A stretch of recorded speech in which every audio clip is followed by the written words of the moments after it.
Since the inception of the first comics and manga, nerds have been asking, who's the strongest? Who's the fastest? Can they beat Goku? How stretchy are Luffy's balls? In this video, right now, today, I will be answering none of these questions. Hi, it's Razor, and today, I want to talk about power scaling.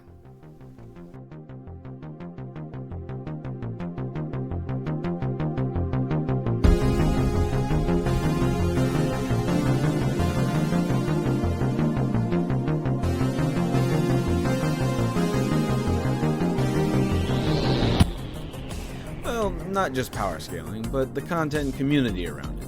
Things like versus battles, tier lists ranking people by their strength, and content determining how strong different characters and weapons are. But firstly, I want to talk about the origins and where the term comes from. When searching for the origin of power scaling, the first thing I found was a Reddit thread explaining how Dragon Ball was essentially the spark that started the fire when it comes to the power scaling community. The introduction of the scouter and power levels being the thing most people attribute to the craze of neckbeards and nerds on the internet debating on the strengths of their favorite characters. I wasn't satisfied with that answer, so I searched a little more and ended up using Google Ngram to find the first use of the term. And what I found was astonishing. Wait a minute. 1909? Huh? What did they possibly power... The Model T? Wait a minute. Let me...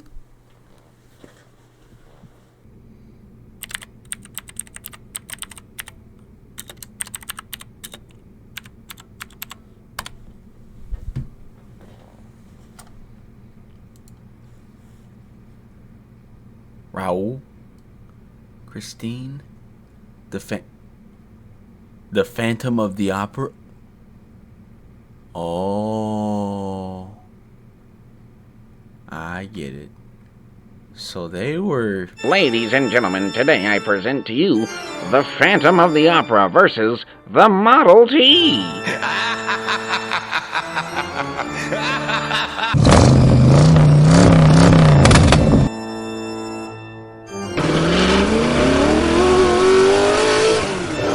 Oh my God!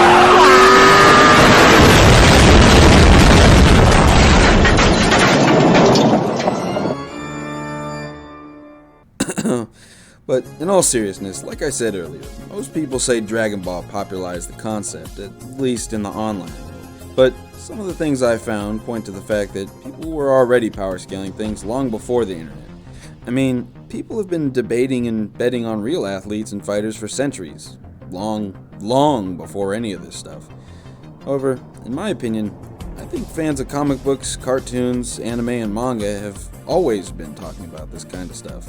And in the early 2000s, when the internet started to explode with social media sites, fans would use the sites to find other fans, and people would probably talk about how strong they thought characters were and had debates on who could beat who.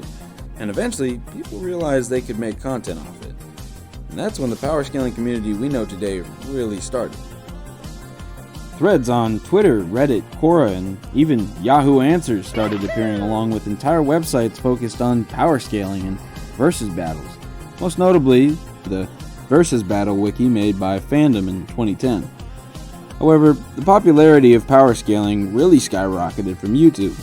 Channels dedicated to just power scaling and versus battles started appearing all over the website and started gaining a lot of views. Now, it's hard to find a good answer for who the exact first power scaling channel was, but out of the most well-known channels on YouTube, the first that comes to mind would be Death Battle, which started in 2010. Death Battle, for those of you who don't know, is a channel where two hosts under the name Wizard and Boomstick choose two fictional characters, power scale them, and then show an animated fight sequence of the two characters. Death Battle is very well known in the power scaling community, but they're kind of controversial because they're not really accurate with their power scaling a lot of the time. Like in the Naruto vs. Ichigo video, they did my boy so dirty. And then there's videos like Omni-Man vs. Homelander, which depict what would happen really accurately. But they have said that they don't really take what they do too seriously, and mostly just do it for fun. So the show is meant to be more entertaining than an actual deep dive into the character's strength. After Death Battle gained popularity, a lot of new channels centered around power scaling started to pop up all over YouTube and gain some traction. Channels like Swagkage, Chuck, Clyde, Six, and the other one, who we no longer speak of. Channels like these guys started making in-depth videos power scaling characters using the feats and statements found in their series or lore. They also make videos ranking characters or discussing hypothetical battles. Some of them also make pretty insightful character and story analysis videos that can help give a better understanding and appreciation of said story or character. Most of these channels make some pretty good stuff, and it's usually fairly accurate. However, these videos often start a lot of debates in the community that can lead to some pretty heated arguments, which low-key has given a bit of a bad name to power scalers. You see, there's a few unhinged people in the community, just like everywhere else on the internet, that will literally make threats if you say their favorite character isn't as strong as they wanted them to be, which can leave people with a, let's say, not positive view of the community. This has led to a lot of people saying that the power scaling community is either stupid, insane, pathetic, or just not good. Most people say it's a toxic community full of losers who argue over fictional stories. However, I think I totally agree with that, and that these people need to get a life. As Albert Einstein once said, "Go outside and touch grass, nerd."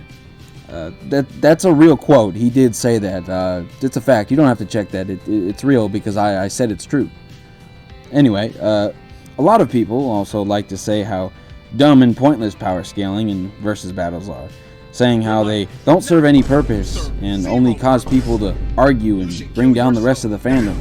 Now, I understand where people who say this are coming from, and it's not exactly the most profound, life-changing content that's going to change the way you see life itself, but I really disagree that it has no value.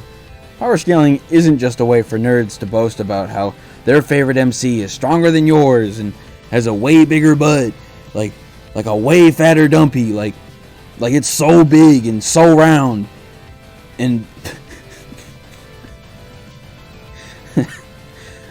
anyway, it's a way for fans to get a deeper understanding of the characters and story. It helps to fully comprehend the full scope and severity of the events that were shown. It also is just really fun and leads to some pretty entertaining conversations and content. But what I'm really trying to get at in this video, or what I'm trying to ask is power scaling bad? And my answer is yeah, kind of, but it's kind of fun though. It do be enjoyable. But in all seriousness,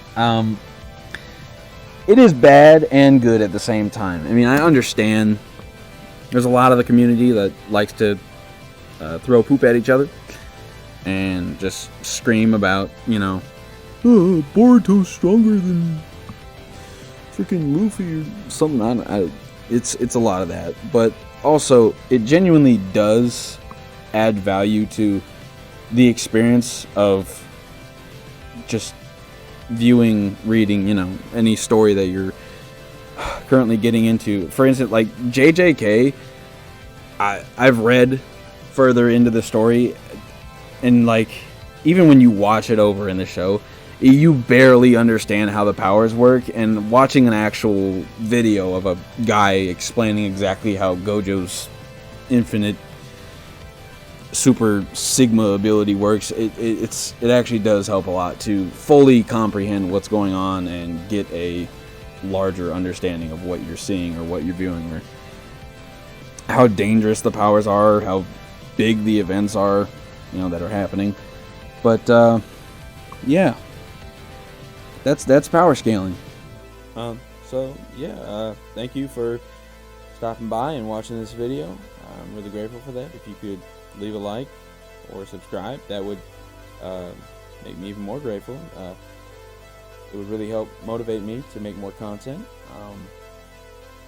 on this channel, I really don't want to just make content about power scaling or comics or anime. I want to make content where I just talk about or inform you about things I find entertaining or fun or cool.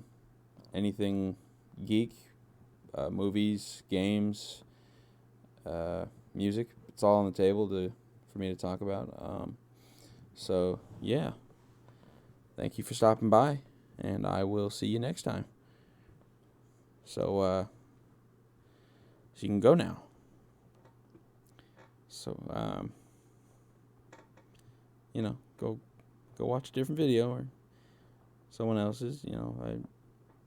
I left you a couple cool power scaling channels in here. No, you're just gonna stick around here. You're gonna keep watching this one.